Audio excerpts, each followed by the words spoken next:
اعوذ باللہ من الشیطان الرجیم۔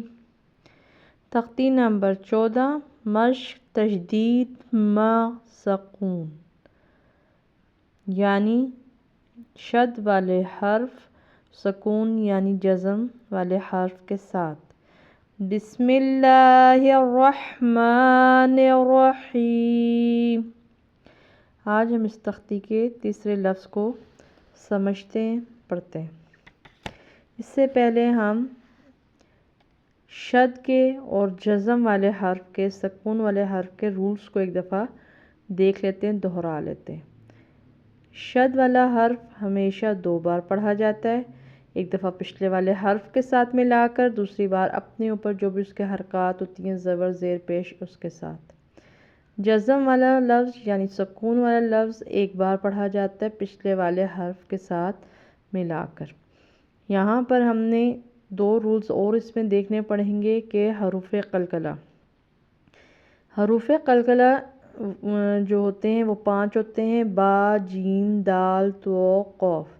جس وقت وہ ساکن ہوں یعنی جزم آ جائے ان پہ یا ان کو ہم ساکن کریں تو ہم اس کو قلقلہ کرتے ہیں۔ قلقلہ کا مطلب ہے ہلانا، ایسے ہلانا کہ جس مخرج سے آواز ادا کر رہے ہیں اسی مخرج سے جا کر دوبارہ آواز گیند کی طرح ٹکرائے۔ جیسے گیند دیوار پہ ہم مارتے ہیں تو وہ واپس ٹکراتی ہے آ کے ہم سے، تو اسی طرح وہ آواز آ کے اپنے اسی مخرج سے ٹکرائے۔ میم سیدھا پیش دال ساکن مد۔ دال حروف قلقلہ میں سے، جیسے میں نے ابھی آپ کو بتایا، اس لیے ہم اس کو مد پڑھ رہے ہیں، قلقلہ کر رہے ہیں۔ دال پڑی زبر تا ساکن دت مدت۔